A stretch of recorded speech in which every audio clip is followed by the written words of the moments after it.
सो discuss करते हैं कि मैकेनिज्म प्रोकैरियोट्स में बेसिकली ट्रांसक्रिप्शन होता कैसे। बहुत सारा बेसिक्स अभी हमने डिस्कस किया। प्रमोटर क्या है, ट्रांसक्रिप्शन यूनिट क्या है, खुद आरएनए पॉलीमरेज क्या है, ये सब हमने डिस्कस किया। तो एक डबल स्ट्रैंडेड डीएनए है हमारे पास। उस डबल स्ट्रैंडेड डीएनए के किसी एक स्ट्रैंड से, जिसे हम टेम्पलेट स्ट्रैंड कहते हैं, उससे आरएनए बनना है। तो यहां पर लेते हैं डबल स्ट्रैंडेड डीएनए।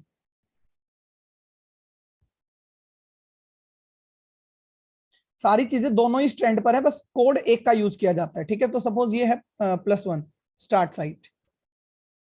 अगर ये स्टार्ट साइट है तो ये -10 होगी, यानी कि ये प्रिब्नो बॉक्स है। ये कहीं -35 होगी, -35 बॉक्स है, दिस इज प्रिब्नो बॉक्स।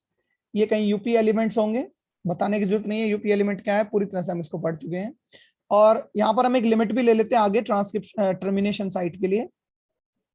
यहाँ कहीं मान लेते हैं कि टर्मिनेशन साइट भी है, लेट्स से देयर, यहाँ पे टर्मिनेशन साइट को मैं TER लिख रहा हूँ। तो ये दोनों स्ट्रैंड्स पर है। इट मींस इस ट्रांसक्रिप्शन यूनिट में +1 से टर के बीच में जो है ट्रांसक्रिप्शन होगा। तो अभी तो केवल एक ही कंपोनेंट है डीएनए, अकेला डीएनए है, पॉलीमरेज आया नहीं है। सबसे पहला स्टेप होगा कि पॉलीमरेज आएगा। आरएनए पॉलीमरेज को लाने के लिए यहां पर किसी तरह के ट्रांसक्रिप्शनल फैक्टर्स, ध्यान से सुनिए, ट्रांसक्रिप्शनल फैक्टर्स का मतलब कोई ऐसा प्रोटीन या किसी भी चीज की रिक्वायरमेंट नहीं है। यूकैरियोट्स में जब हम ट्रांसक्रिप्शन पढ़ेंगे तो वहां आरएनए पॉलीमरेज सीधा नहीं आता, वहां पहले ट्रांसक्रिप्शनल फैक्टर्स चाहिए। तो वहां थोड़ा सा कॉम्प्लेक्स हो जाता है ट्रांसक्रिप्शन। यहां सिंपली आरएनए पॉलीमरेज जो है वो आएगा और बाइंड करेगा प्रमोटर पर। तो RNA polymerase binds to promoter. एक चीज सभी को क्लियर है कि वो बाइंड करता है प्रमोटर पर आरएनए पॉलीमरेज। तो आरएनए पॉलीमरेज का तो सिग्मा यूनिट वो बाइंड करता है दोनों कंसिस्ट सीक्वेंस -10 और -35, यानी प्रिब्नो बॉक्स से और -35 बॉक्स से। अल्फा भी हालांकि यूपी एलिमेंट से बाइंड करता है। तो प्रमोटर अपने यूपी या -10 -35, क्योंकि कोर प्रमोटर में -10 और -35 है कोर प्रमोटर में, तो हम मेन इंपॉर्टेंस जो है रिकॉग्नाइजेशन में वो मानते हैं इन दोनों बॉक्सेस का। और पॉलीमरेज का कौन सा हिस्सा, सिग्मा सब यूनिट, क्योंकि सिग्मा सब यूनिट ही आकर -10 और -35 पर बाइंड करती है। तो ये बाइंडिंग होगी। बाइंडिंग हो जाने से एक चीज आप समझिए कि डीएनए है, ऑलरेडी डीएनए था डबल स्ट्रैंडेड, अब एक प्रोटीन, एंजाइम तो प्रोटीन है, ये आकर और बाइंड कर गया। तो बाइनरी, एक डीएनए दो प्रोटीन, प्रोटीन का मतलब enzyme, as a biochemical nature enzyme protein है, तो इसे हम कहते हैं बाइनरी कॉम्प्लेक्स। अभी डीएनए खुला नहीं है, इसलिए क्लोज बाइनरी कॉम्प्लेक्स। तो सबसे पहले पॉलीमरेज आने पर, आरएनए पॉलीमरेज आने पर सबसे पहला जो कॉम्प्लेक्स बनता है वो बनता है क्लोज बाइनरी कॉम्प्लेक्स। में बाइनरी का मतलब है डीएनए प्लस प्रोटीन। एक चीज और मैं बीच में बता दूं, ये जनरल है कि डीएनए तो कुछ इस तरह से है, तो डीएनए को आगे खोलते रहना, नेगेटिव सुपर कॉइलिंग, पूरी तरह से हमने एप्लीकेशन में इसको अच्छे से डिस्कस किया था। टोपो आइसोमरेज ये काम करते हैं, टोपो आइसोमरेज। तो नेगेटिव सुपर कॉइलिंग करते रहना, जैसे यहां से नेगेटिव सुपर कॉइलिंग की तो डीएनए कुछ इस तरह से खुल जाएगा। खोलना भी पड़ेगा भाई, हेलिकेज को अलग करना पड़ता है, सिमिलरली ऐसी गायरेज को नेगेटिव सुपर कॉइलिंग करनी पड़ती है। तो एसएसबीपी, गायरेज, हेलिकेज, ये सब अपने आप अंडरस्टूड है, ये सारी चीजें यहां भी होती हैं, क्योंकि डीएनए को साथ साथ खोलते रहना भी जरूरी है। खुला हुआ डीएनए मिला तभी तो ये सारी चीजें हो पाई। तो ये एक जनरल पॉइंट है, इसको अलग से एक्सप्लेन करने की जरूरत नहीं है, सेम रेप्लिकेशन वाला कंसेप्ट है। आई होप सबको क्लियर होगा भी, नहीं है तो रेप्लिकेशन जरूर देखना चाहिए। अब बात करते हैं यहाँ पर हम कि आरएनए पॉलीमरेज आकर बाइंड कर गया प्रमोटर पर। यह भी हमने पढ़ा कि -10 और -35 पर आकर आरएनए पॉलीमरेज की सिग्मा सब यूनिट जो वो लैंड करती है। आते ही आरएनए पॉलीमरेज के डीएनए के साथ एसोसिएशन को हम कहते हैं क्लोज बाइनरी कॉम्प्लेक्स। तो सबसे पहले बना close binary complex.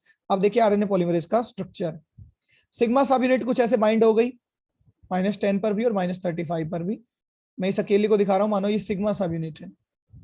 Hypothetical structure है, इन रियली जरूरी नहीं है ऐसा ही हो। यूपी एलिमेंट पर अल्फा होता है, अल्फा अल्फा कैटालिटिक के लिए बीटा और बीटा डैश है, तो क्योंकि +1 से ही एक्चुअल कैटालिटिक सिंथेसिस स्टार्ट होगा, तो मैं यहाँ कहीं बीटा बीटा डैश दिखा देता हूँ। एक हम दिखा देते हैं ओमेगा, जो इन सबको बांध कर रखता है। Again I am repeating, it's hypothetical structure, कैसा भी हो सकता है इन रियली। ये मान लीजिए ओमेगा है जो इन सबको बांध के रखता है। तो ये पूरा, ये this much, this is the complete RNA polymerase. In the complete RNA polymerase, only the sigma subunit is the recognizer of the promoter. It recognized the promoter by two constant sequence, that is -10 and -31, that is Pribno box, and -31, not 31, 35, the -35 box. इन दोनों boxes को recognise करता है sigma subunit, ऐसे करके binding हो जाती है। यह है क्लोज बाइनरी कॉम्प्लेक्स। अब आरएनए पॉलीमरेज खुद हेलिकेज एक्टिविटी शो करेगा। बाइंडिंग तो हो गई, हेलिकेज एक्टिविटी शो करने का मतलब दोनों जो डीएनए स्ट्रैंड पहले आपस में हाइड्रोजन बॉन्ड से जुड़े हुए हैं ऐसे, इनको अलग करेगा, क्योंकि देखो अलग करेगा, ये पहले जुड़े हुए थे बिल्कुल, मानो अलग हो गए कुछ ऐसे। तो जैसे रेप्लिकेशन फॉर्क बनती थी ना, सेम ऐसे भी यहाँ पर फॉर्क लाइक स्ट्रक्चर बनेगा, बट उसको फॉर्क नहीं, यहाँ पर कहा जाता है बबल, क्योंकि वो बहुत छोटी होती है फॉर्क से। फॉर्क लगभग 40 से 50 बेस पेयर या उससे भी लॉन्ग हो सकती थी, बट बबल यूजुअली 12 से 14 बेसिस या बेस पेयर इतना ही खोलता है एक बार में आरएनए पॉलीमरेज। तो यहाँ भी दोनों स्ट्रैंड जब अलग होंगे, एक जनरल सी बात है यार, यहाँ से जब ओपन होंगे तो यहाँ भी एक बबल टाइप स्ट्रक्चर बन जाता है, जिस बबल में ट्रांसक्रिप्शन की सिंथेसिस मतलब आरएनए सिंथेसिस स्टार्ट होगी। तो फॉर्क के जैसा स्ट्रक्चर बनाने के लिए ओपन करना पड़ता है, और ओपन करने के लिए हेलिकेज एक्टिविटी शो करनी पड़ती है। हेलिकेज अलग से नहीं आते, आरएनए पॉलीमरेज खुद शो करता है। अब जाहिर सी बात है इसको ओपन करेगा, और ओपन करते ही क्या होगा कि है तो अभी भी दो ही चीजें, क्या, डीएनए है और एंजाइम है, आरएनए तो अभी बना नहीं, तो ये कहलाता है ओपन बाइनरी कॉम्प्लेक्स। बाइनरी का मतलब वही डीएनए प्लस एंजाइम। तो यहां से ओपन करते, सपोज यहां से ओपन किया तो कुछ ऐसा दिखेगा, मैक्सिमम 10 से 12 न्यूक्लियोटाइड्स ओपन किए हैं। ये +1 साइट है, ये भी +1 साइट है, एग्जैक्टली वैसे नीचे होगी, ठीक है। +1 साइट से थोड़ा आगे से ओपन किया है, +1 साइट अभी भी यहाँ है। तो आरएनए पॉलीमरेज तो पूरे बड़े एरिया में बाउंडेड है ना, ध्यान से देखो +1 के आगे भी है, प्रमोटर तो आगे तक है ना, +1 से डाउन स्ट्रीम यानी पॉजिटिव की तरफ भी प्रमोटर है। ये नीचे ब्लू से मैंने प्रमोटर दिखा हुआ है। तो आरएनए पॉलीमरेज बहुत बड़ा हिस्सा एक्वायर करता है, तो उसने +1 से आगे, पीछे भी खोल सकता था नो प्रॉब्लम, बट यूजुअली आगे ही आरएनए बनाना है, तो आगे उसने कुछ स्ट्रैंड्स को, जो न्यूक्लियोटाइड्स उनको अलग कर दिया बाय हेलिकेज एक्टिविटी। ये जो बन गई ये कहलाती है बबल, ट्रांसक्रिप्शन बबल, जो यूजुअली 12 से लेकर 1 2 3 4 12 से लेकर 14 बेस पेयर लॉन्ग है। तो देखिए कुछ कैसा दिखेगा ओपन बाइनरी कॉम्प्लेक्स, में भी इसको ड्रॉ करता हूं।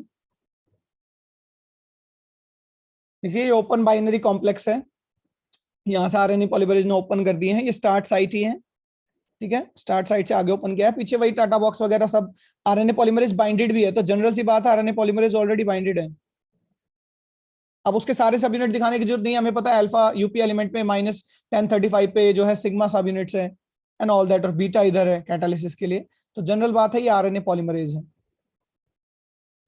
अभी भी बाइनरी है क्योंकि प्रोटीन है यानी एंजाइम है, आरएनए पॉलीमरेज और सिर्फ डीएनए है। अगला जो स्टेप होगा बबल बनने के बाद, बाइनरी कॉम्प्लेक्स बन गया, बबल बन गई, ट्रांसक्रिप्शन बबल। इसके बाद आरएनए बनना शुरू होगा। अब आरएनए बनने के लिए एंजाइम चाहिए, आरएनए पॉलीमरेज बिल्कुल है हमारे पास। कोई भी चीज बनती है तो 5 to 3 बनती है, तो नीचे वाला स्ट्रैंड है टेम्पलेट, इसके कॉम्प्लीमेंट्री बनेगी। तो देखो केवल नीचे वाले स्ट्रैंड को मैं ड्रॉ करूं पीछे से 3 to 5, केवल नीचे वाला स्ट्रैंड ड्रॉ किया है, टेम्पलेट 3 to 5। तो इसके कॉम्प्लीमेंट्री अगर आरएनए बन जाए कल को, ये आरएनए बन गया पूरा, तो आरएनए का 5 और 3 ऐसे होगा। आपकी स्क्रीन पर लेफ्ट की तरफ 5 है, राइट की तरफ 3 है। तो नए बनने वाला आरएनए +1 से ही बनेगा, ये भी याद रहे। मानो ये टर्मिनेटर सीक्वेंस है, ये यहां तक बनेगा सपोज, तो इधर से बनते हुए आएगा +1 से, ये आरएनए बना, ये बना, ये बना, ऐसे न्यूक्लियोटाइड्स जुड़ते हुए आएंगे, क्योंकि 5 प्राइम इधर होगा, 5 प्राइम इधर होगा। 3 का देख लीजिए कॉम्प्लीमेंट्री, इधर 3 था ना, तो ये 5 है। ये चीज एप्लीकेशन में पता, आपको बता चुका हूं, एमएससी के स्टूडेंट्स हैं, बीएससी में भी पढ़ते हैं, पता होना चाहिए। इधर 3 है तो कॉम्प्लीमेंट्री 5 और ये 3, तो ऐसे करके आरएनए बना है। जब बन जाएगा तो कुछ ऐसा दिखेगा आरएनए, बट अभी बना नहीं है, कैसे क्या इनिशिएशन होगा वो भी हम पढ़ेंगे। तो कुछ न्यूक्लियोटाइड्स अब आरएनए पॉलीमरेज उठाकर जोड़ेगा। ध्यान रहे अभी भी आरएनए पॉलीमरेज में सिग्मा सब यूनिट ज्वाइंट है, यानी पांचों हैं अभी भी, यानी कि ये अभी होलो एंजाइम, अभी सिग्मा 70 अलग नहीं हुई। अभी भी सिग्मा 70 अटैच रहने के साथ साथ भी ये कुछ न्यूक्लियोटाइड जोड़ लेता है। सबसे पहले न्यूक्लियोटाइड जो ये जोड़ता है, मैं आपको जनरली बता दूं, ए या जी जोड़ता है, यानी प्यूरिन्स जोड़ता है। इसका मतलब कॉम्प्लीमेंट्री डीएनए पर जो टेम्पलेट स्ट्रैंड है, इस पर सबसे पहले न्यूक्लियोटाइड जो है वो या तो सी है या वो टी है, तभी तो ए या जी जुड़ा, आरएनए का ए या जी जुड़ा। तो सबसे पहला न्यूक्लियोटाइड मानो यहाँ +1 पर ही, सपोज इसने ए जोड़ दिया, ए, फिर अगला न्यूक्लियोटाइड जोड़ दिया, फिर अगला जोड़ दिया, तो लगभग 3 से 4 न्यूक्लियोटाइड ये जोड़ चुका। ध्यान रहे जोड़ रहा है आरएनए के, आरएनए बना रहा है ना, तो आरएनए की न्यूक्लियोटाइड ए यहां दिखा देता हूं अलग से साफ साफ, 5 प्राइम, अगला मानो सी जोड़ दिया। अच्छा, जोड़ने की अपनी मर्जी नहीं है कि सी उठा लाया, जी उठा लाया। मैंने जब आरएनए पॉलीमरेज मैं पढ़ा रहा था पिछले उसमें लिंक में, तो मैंने बताया था डीएनए डिपेंडेंट आरएनए पॉलीमरेज है। जैसा नीचे डीएनए पर कोड होंगे ना, वैसे ही उठा उठाकर आरएनए लाएगा। अगर यहाँ टी है तो ए उठा के लाया है, सी है तो जी उठा के लाएगा। अच्छा, उठा के जो ला रहा है वो एनटीपीज ला रहा है, ट्राइफॉस्फेट्स ला रहा है, the same thing again I am repeating. जोड़ता मोनोफॉस्फेट है, केवल पहला न्यूक्लियोटाइड जो जुड़ता है वो ट्राइफॉस्फेट ही रहता है, उसके बाद सारे मोनोफॉस्फेट जोड़ता है, इसका मतलब पायरोफॉस्फेट रिलीज करता है।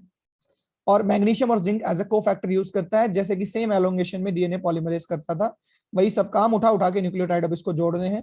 तो ये लगभग 3 4 5 ऐसे रैंडमली कुछ न्यूक्लियोटाइड जो है वो जोड़ता रहता है। यूजुअली 2 ही न्यूक्लियोटाइड स्टेबल हो पाते हैं, उससे ज्यादा हो नहीं पाते। तो यहां जैसे ही 2 न्यूक्लियोटाइड जुड़ जाते हैं, 2 सिग्मा 70 अभी भी अटैच है, तो ये कहलाता है टर्नरी कॉम्प्लेक्स।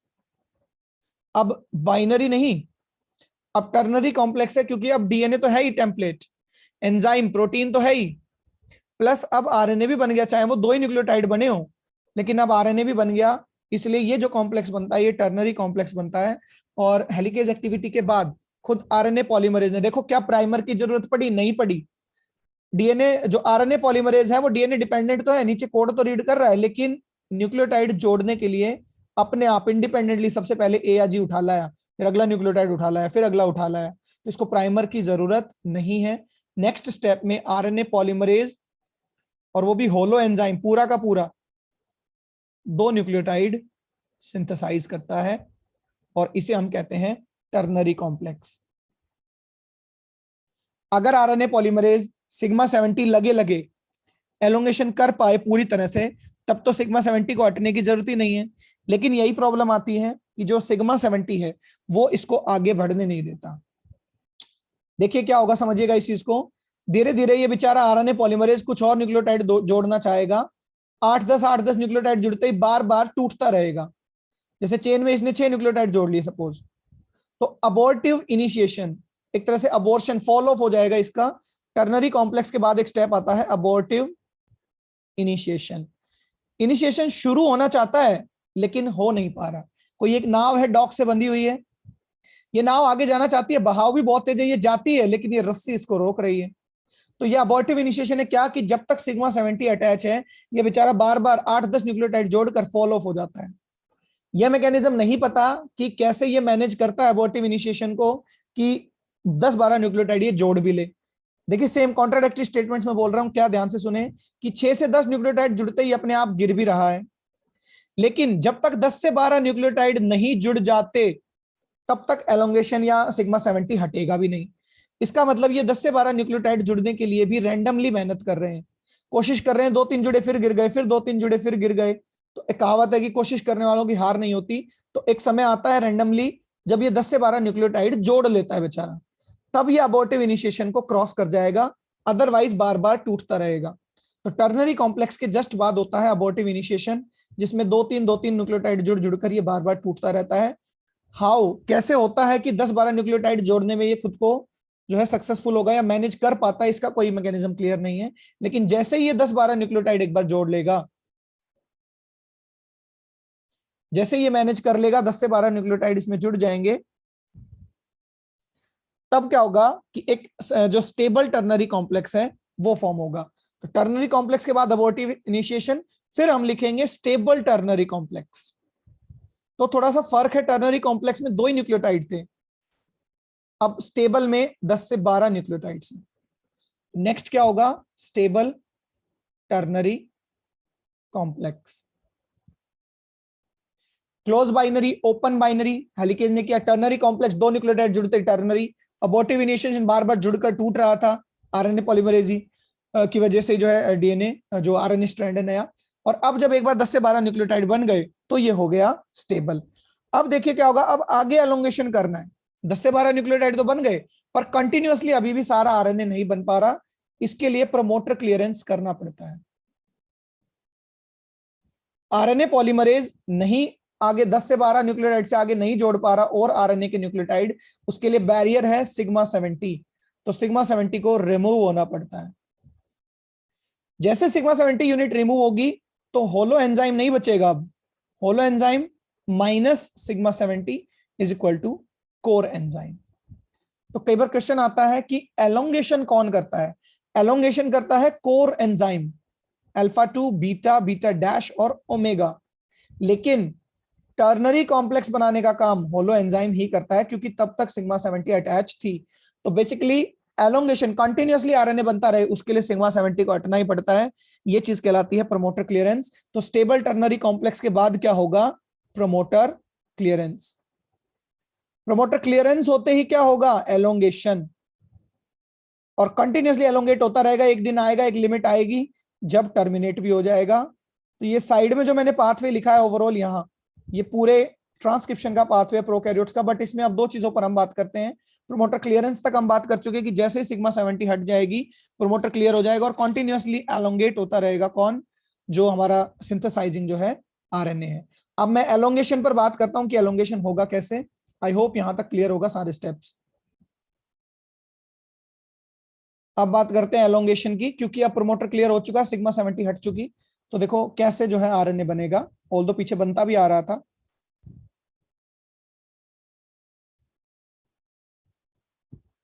थोड़ा दूर दिखा रहा हूं इनको, इसको +1 मान लेते हैं स्टार्ट साइट। पीछे प्रमोटर है, यहां से ट्रांसक्रिप्शन यूनिट स्टार्ट है। आरएनए पॉलीमरेज सपोज यहां तक आ चुका है, तो इसका मतलब पीछे तो बनाते हुए आएगा, वो मैं दिखाऊंगा। हुआ क्या था कि कुछ nucleotides, let me choose the another colour first. Okay, ये 5 to 3 है, ये 5 to 3 ऐसे है। +1 पर जो भी न्यूक्लियोटाइड था उसी के अकॉर्डिंग पहला न्यूक्लियोटाइड जुड़ा, इसकी 5 प्राइम पोलैरिटी ए जुड़ता है, मैंने बताया था। अब आगे जो न्यूक्लियोटाइड जुड़ रहे हैं ना, एन, जनरल एन लिख रहा हूं मैं, तो वो कॉम्प्लीमेंट्री, नीचे डीएनए, देखो ध्यान से, ये डीएनए है, टेम्पलेट स्ट्रैंड। जो मैं गुलाबी से दिखा रहा हूं पिंक कलर से, वो आरएनए बनता जा रहा है। तो आरएनए देखो कंटिन्यू बनता जा रहा था। 10 से 12 न्यूक्लियोटाइड तो स्टेबल टर्नरी कॉम्प्लेक्स तक भी मैनेज हो गए थे, लेकिन उससे आगे जब आरएनए पॉलीमर चला तो सिग्मा 70 अब इस पर नहीं है, हट चुकी। ये कोर एंजाइम है। अभी जहां तक इसकी पोजीशन दिखाई है वहीं तक मैं दिखाऊंगा कि ये न्यूक्लियोटाइड्स ऐड कर चुका है। यहां तक लास्ट न्यूक्लियोटाइड है, उसका भी 3 प्राइम फ्री है अभी। तो ये जो चीज है, ये आरएनए है। जब तक आरएनए पॉलीमर जैसे यहाँ है, तो कुछ न्यूक्लियोटाइड्स हाइड्रोजन बॉन्डेड हैं डीएनए से, लेकिन पीछे वाले अपने आप हट चुके, वो मैं टर्मिनेशन में बताऊंगा। तो धीरे धीरे ये जो है, अब यहाँ ये बॉन्डेड नहीं है डीएनए से, तो ये आजाद है, ये फ्रीडम है, इसके पास फ्रीडम है, तो ये झूमता रहता है, एक तरह से अलग दिखेगा। तो देखना कैसे दिखेगा, ये तो एलोंगेशन मैकेनिज्म है। कभी आरएनए पॉलीमरेज यहां रहा होगा तो इतना ही आरएनए बना था, इतना ही। अब आरएनए पॉलीमरेज यहां है आज, तो इतना आरएनए बन चुका, इतना। और 5 to 3 ये ऐसे आरएनए बनते हुए आ रहा है पीछे पीछे, सिर्फ एक स्ट्रैंड के कॉम्प्लीमेंट्री, ऊपर वाले स्ट्रैंड का तो बेचारे का कोई इंपॉर्टेंस ही नहीं है, उसके कॉम्प्लीमेंट्री आरएनए नहीं बन रहा। तो टेम्पलेट स्ट्रैंड 5 to 3 कैसे बन रहा है? फाइनली एलोंगेशन करते हुए कोर एंजाइम जा रहा है, जहां तक आरएनए पॉलीमरेज है फिलहाल उतना आरएनए बन भी चुका है। 5 to 3 अगेन बता रहा हूं, यहां से ऐसे बनते हुए आया है, पीछे हाइड्रोजन बॉन्ड अलग हो चुके हैं, तो कुछ ये झूमते हुए दिखेगा, कैसे दिखेगा वो भी मैं आपको बताता हूं। ये कुछ ऐसा दिखेगा, यहाँ +1 साइड से ये शुरू हुआ था, तो ये पीछे बन चुका है आरएनए, आरएनए का 5 प्राइम है, और अभी भी 3 प्राइम बन रहा है, क्योंकि अभी तो ये बॉन्डेड है, कुछ लास्ट के 8 न्यूक्लियोटाइड तो बॉन्डेड रहते हैं जस्ट पीछे के। कभी ये भी हट जाएंगे, जैसे जैसे आगे बढ़ेगा ये और आगे बढ़ेगा, तो 5 to 3 ऐसे ये आरएनए बन रहा है। जब ये टर्मिनेट हो जाएगा, जब ये 3 प्राइम यहां से कट जाएगा, तो ये पूरा आरएनए एक दिन बाहर निकल जाएगा। 5 to 3 इसकी अपनी अलग आइडेंटिटी होगी, आरएनए कहलाएगा, इसकी प्रोसेसिंग्स होंगी, डीएनए वापस बंद हो जाएगा। ठीक है, तो डीएनए वापस नॉर्मल हो जाएगा, क्योंकि अब यहां से तो ट्रांसक्रिप्शन हो ही चुका है। Positive super coiling top isomerase कर देंगे और डीएनए वापस अपनी फॉर्म में आ जाएगा। ये कहलाता है ट्रांसक्रिप्शन। ट्रांसक्रिप्शन में एलोंगेशन में जो नए न्यूक्लियोटाइड उठाकर ऐड किए जा रहे हैं, ये 40 न्यूक्लियोटाइड पर सेकंड की स्पीड से, क्योंकि पॉलीमरेज कर रहा है ना, ये इनको ऐड करता रहता है। ध्यान रहे 5 to 3 डायरेक्ट डायरेक्शन में होते हैं। न्यूक्लियोटाइड जो आ रहे हैं वो आरएनए के आते हैं, डी एन नहीं एनटीपी फॉर्म में आते हैं, जुड़ते हैं एनपी फॉर्म में है मोनोफॉस्फेट, और पीपीआई जो है वो रिलीज होती है। साथ ही साथ याद रहे gyrase, topoisomerase, SSB, single strand binding protein सब अपना रोल निभा रहे होते हैं। तो ये एक जॉइंट वेंचर है और ऐसे करके एलोंगेशन चलता रहता है। यहीं पर मैं बता दूं, ऑल्दो मैं एक दिन स्पेशल वीडियो भी बनाऊंगा कि कौन कौन से एंटीबायोटिक या केमिकल्स जो हैं वो इनहिबिट करते हैं ट्रांसक्रिप्शन को और एप्लीकेशन को। बट यहाँ मैं आपको बता दूं जो कॉर्डसिपिन है,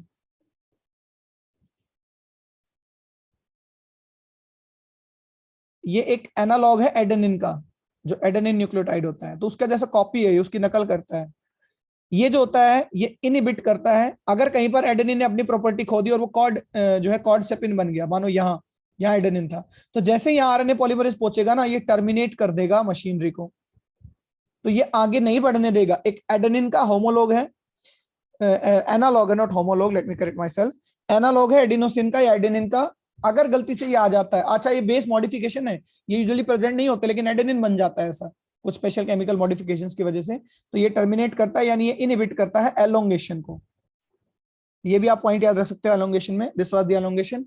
now we will talk about the termination, की कैसे ये आरएनए चेन जो बनती जा रही है बनती जा रही है, कब ये टर्मिनेट होगी, इस पर भी हम बात करते हैं, which will be called termination. देखिए एक डबल स्ट्रैंडेड डीएनए के कॉम्प्लीमेंट्री, मानो यहाँ +1 साइट है, तो यहाँ आरएनए बनता ही जा रहा है, बनता ही जा रहा है, यहाँ आरएनए पॉलीमरेज पहुंच चुका है। अब जीनोम में, डीएनए में, ये डीएनए था, इसमें कुछ स्पेसिफिक साइट होती है जिन्हें हम टर्मिनेटर साइट कहते हैं। मानो यहाँ खत्म होना है, तो जैसे आरएनए पॉलीमरेज यहाँ पहुंचेगा ना, तो जितना आरएनए बन चुका होगा उसका लास्ट एंड इधर 3' होगा, तो यहाँ सिग्नल मिलेगा कि अब इससे आगे नहीं बनना, तो ये कट ऑफ होगा और आरएनए रिलीज हो जाएगा। तो ये बेसिकली एक प्रोसेस है टर्मिनेशन। टर्मिनेशन होता है टर साइट पर।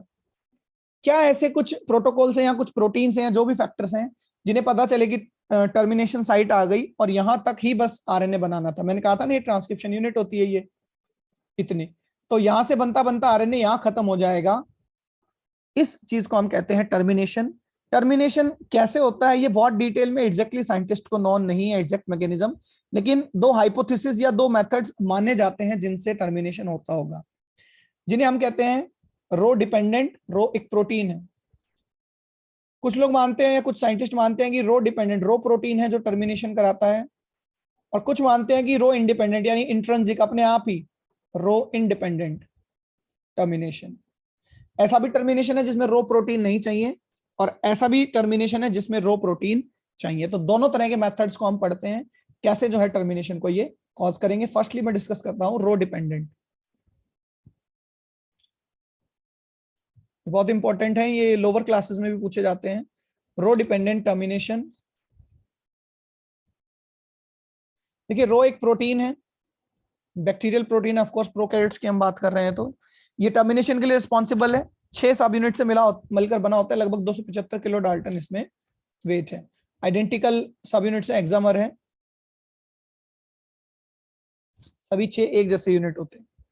ये जो प्रोटीन है ये एक हेलिकेज है, तो ये अनवाइंडिंग भी करता है, यानी ये नॉट अनवाइंडिंग, ये हाइड्रोजन बॉन्ड्स भी क्लीव करता रहता है। तो मैंने आपको बताया था कि आरएनए का जो कांटेक्ट है वो डीएनए से टूटता रहता है, ये ब्रेक करता रहता है, जैसे जैसे आगे आगे बनता रहेगा पीछे का जो है हटता रहेगा, इसी की वजह से यही हटाते हुए चलता है। तो ये डीएनए आरएनए कॉम्प्लेक्स को ब्रेक करता है, ये डीएनए पर ही बाइंड करेगा, डीएनए पे ये बाइंड करता है रट साइट पे, सॉरी नॉट डीएनए, आरएनए पे, बना आरएनए रहा है यहाँ,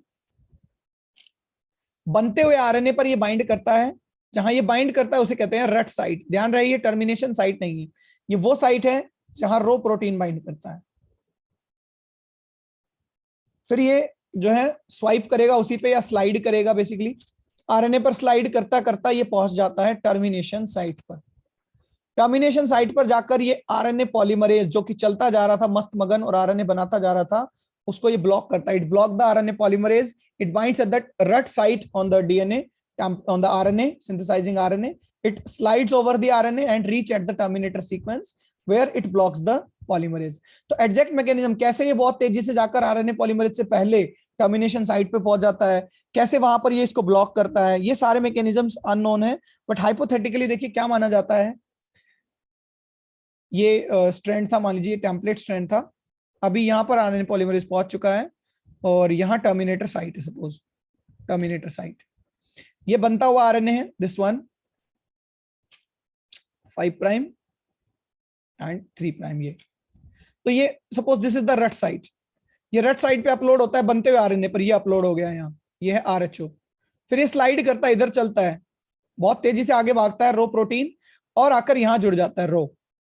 अब पॉलीमरेज से भी तेज ये भागा है, और यहां आकर जैसे ये जुड़ा तो ये ब्लॉक करता है पॉलीमरेज को। तो रो प्रोटीन इंडिविजुअली खुद टर्मिनेशन के लिए रिस्पॉन्सिबल है, तो ये कहलाता है रो डिपेंडेंट टर्मिनेशन, जो कि एक प्रोटीन के द्वारा ट्रिगर किया जाता है। सेम ऐसे ही रो इंडिपेंडेंट टर्मिनेशन की मैं बात करूं टर्मिनेशन में ही, तो उसमें किसी तरह का प्रोटीन नहीं चाहिए, उसमें जो खुद बनता हुआ आरएनए है उसमें कुछ ऐसे कॉम्प्लीमेंट्री सीक्वेंसेस बन जाते हैं जो एक हेयर पिन लूप स्ट्रक्चर बना लेते हैं। ठीक है, अभी उस पर भी हम बात करते हैं। रो इंडिपेंडेंट, जिसमें कोई रो प्रोटीन नहीं चाहिए, इसे इंट्रिंसिक भी कहते हैं, खुद अपने आप होता है इंट्रिंसिक टर्मिनेशन। होता तो वो भी अपने आप बॉडी में ही है, लेकिन उसमें ट्रिगर कौन कर रहा है, रो प्रोटीन कर रहा है। ठीक है, ये इंट्रिंसिक है, ये खुद ही अपने आप हो जाता है कॉम्प्लीमेंट्री बेस पेयरिंग की वजह से। कॉम्प्लीमेंट्री बेस पेयरिंग का क्या मतलब है ये भी हम समझेंगे। देखिए जो बन रहा है आरएनए 5 to 3, ये बनते चला जा रहा है 5, और उधर कहीं 3 डायरेक्शन होगी। तो बनते बनते कुछ न्यूक्लियोटाइड बने, suppose ji ji C you see सी, फिर कुछ जनरल न्यूक्लियोटाइड बन गए कोई भी, फिर एकदम से एक सीक्वेंस बना जी जी ए जी सी सी, फिर बनता गया और 3 प्राइम। अब ये एक स्ट्रेच है, ये एक टुकड़ा है बीच में, ये एक पर्टिकुलर सेगमेंट है, मैं इसको 1 नाम दे देता हूं, ये एक पर्टिकुलर सेगमेंट है, इसको 2 दे देता हूं। बनते बनते कुछ ऐसा काम हुआ, हालांकि यही जो 1 और 2 है ये कभी डीएनए पर भी है कॉम्प्लीमेंट्री, बट बनते हुए आरएनए में ये दोनों आपस में कॉम्प्लीमेंट्री हो गए। कॉम्प्लीमेंट्री कैसे कि ये दोनों मिलकर एक लूप बना लेंगे। ध्यान से समझना कैसे लूप बनेगी, ध्यान से देखिए। सेम वही आरएनए, मैं इसको ऐसे लिख रहा हूं, अब जी, ये जी नीचे, सी यू सी सी, इसके बाद ये स्ट्रेच है, ये स्ट्रेच, दिस स्ट्रेच। स्ट्रेच के बाद अगला न्यूक्लियोटाइड है जी, फिर है जी, फिर ए, फिर जी, फिर सी सी, और फिर कुछ और न्यूक्लियोटाइड्स, ये और न्यूक्लियोटाइड 3 प्राइम 5 प्राइम। भाई इसी उसको मैंने ऐसे लूप में दिखा दिया, यानी इन्हीं को नीचे शिफ्ट कर दिया दोनों को। आई होप ये क्लियर होगा एकदम। जो पहले न्यूक्लियोटाइड थे उनकी ही लूप बन गई। अब ध्यान से देखें, ये जो लूप है ये 1 2 3, उसी लीनियर आरएनए, जो लीनियर आरएनए था उसकी लूप बन जाने के कारण, कॉम्प्लीमेंट्री सीक्वेंसेस के कारण, ये कॉम्प्लीमेंट्री है, पहले ये ऐसे थे आरएनए पर, ऐसे बीच में स्ट्रेच था, अब ये ऐसे हो गए और ये लॉक हो गए आपस में, ये कहलाती है hairpin loop. Hairpin के जैसी ये एक लूप है, ये ब्लॉक करती है आरएनए पॉलीमरेज के एक्शन को।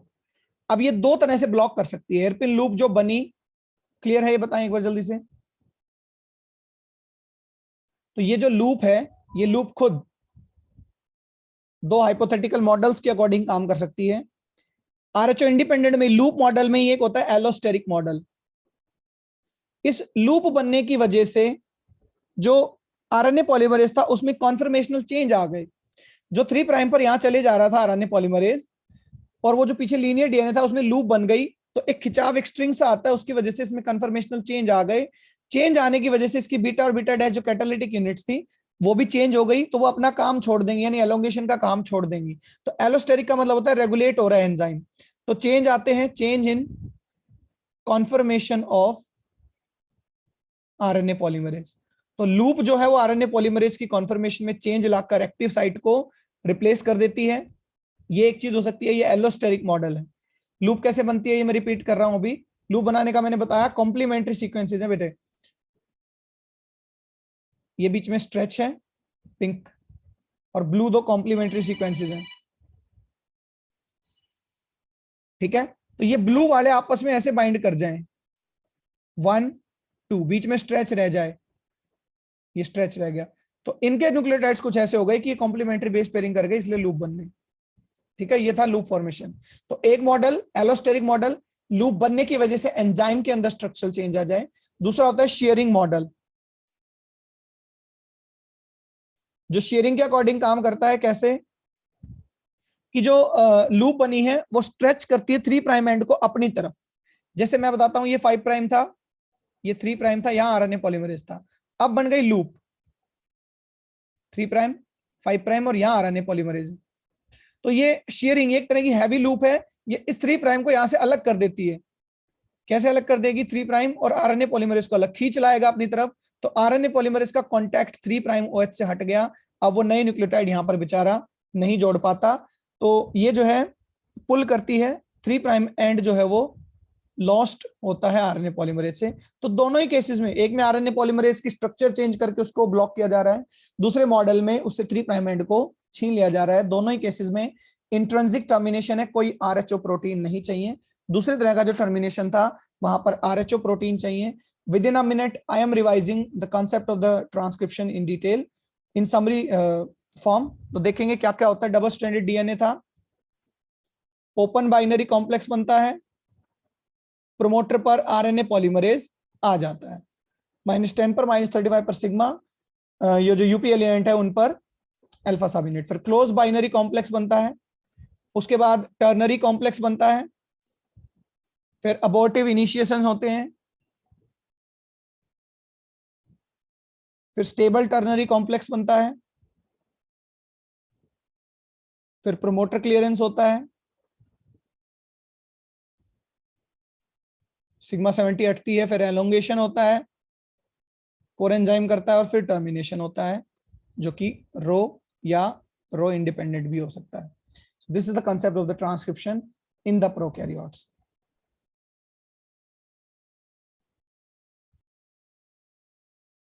एक चीज इसमें अपडेट करना चाहूंगा, क्लोज पहले बनता है, तो क्लोज बाइनरी कॉम्प्लेक्स जब डीएनए है और आरएनए पॉलीमरेज है, फिर ओपन बाइनरी कॉम्प्लेक्स क्योंकि वो हेलिकेज एक्टिविटी करके उसको खोल देता है। ये एक अपडेट है, इसको भी चेंज कर लेना।